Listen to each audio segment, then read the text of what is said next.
বন্ধুরা আমরা দুজন মিলে চলে এসেছি প্রতিদিনের মতো আন্ডারআর্মের এক্সট্রা ফ্যাট আর কাঁধে যে এক্সট্রা ফ্যাট হয় সেটাকে রিমুভ করার জন্য কিছু ব্যায়াম আমরা প্রতিদিন করি, তো সেটাই আজকে আমরা শেয়ার করব। ঠিক আছে, তাহলে শুরু করা যাক। দুটো হাত সোজা করে রাখবেন, দিয়ে 1 2 3 4 5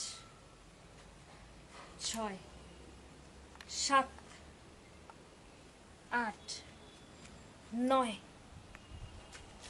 10 11 12 13 14 15 16 17 18 19 20। তাহলে বন্ধুরা আমরা দুজন মিলে এটা করলাম, আপনারাও প্রতিদিন 5 সেট করে 20 বার করে এটা করবেন, দেখবেন আস্তে আস্তে আন্ডারআর্মের যে এক্সট্রা ফ্যাট এবং যে কাঁধের যে এক্সট্রা ফ্যাট সেটা রিমুভ হয়ে যাবে আর খুব সুন্দর লাগবে।